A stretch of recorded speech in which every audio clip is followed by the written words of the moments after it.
কয়েকজন এমপির উনি উদাহরণ দিলেন। সাতক্ষীরা রিয়াসাত আলী, মাওলানা রিয়াসাত আলী, পুলিশ ওনাকে ধরতে গেছে বিরোধী দলের খবর পেয়ে, যে ওনাই মাঠ থেকে বাড়ি আসছিলেন। জিজ্ঞাসা করছে যে এখানে মাওলানা রিয়াসাত আলী এমপি সাহেবের বাড়ি কোনটা?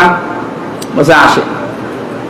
ওনারে ঘরের পাশে দাঁড় করিয়ে ভেতর থেকে পরিষ্কার জামা কাপড় যা ছিল পরে এসে বলছে, এই যে আমি, যা আপনাকে কিছুক্ষণ আগে দেখলাম, যে আমি, আপনারা চেনেন না তাই আমি বাড়ি ছিলাম। পুলিশ বলছে আপনাকে ধরার জন্য এসেছিলাম, যে আপনাকে কি ধরবো, আপনার যে বাড়ি এতে সেই টিনের বাড়ি উপরে আর নিচে দেওয়াল দেওয়া হচ্ছে যে পাতা দিয়ে, তাই আপনারা ধরে দুদকের যে মামলায় আমরা ধরতে এসেছি ও আমাদের বিশ্বাস হয় না, ছেড়ে দিয়ে চলে গেছে। আমরা এইরকম হতে চাই। এই যে ৭৭ জন, আমরা চরমনার একজন আছে ৭৮ জন, আর একটা যেহেতু বাকি আছে শেরপুরে একটা, এটা ৭৯ জন।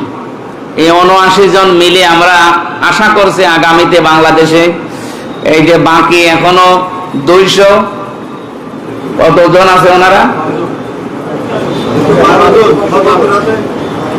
212 জন আছে। আমরা এই মসজিদের ভেতরে বসে বলছি 100% চেষ্টা চালাবো এই ৭৯ জন মিলে ওনাদেরকে তীরের মতো সোজা করে রাখি। যদি এদিক ওদিক করে আমরা চেপে ধরবো ইনশাআল্লাহ, সে সংসদে হোক আর সংসদের বাইরে হোক। তা আমরা মধ্যম পন্থা অবলম্বন করবো। এটা হচ্ছে আল্লাহর জন্য সাক্ষী হওয়ার একটা নিয়ম। 2 নম্বরে এই যে তাকওয়া অর্জন করার জন্য ন্যায় বিচার কায়েম করা দরকার।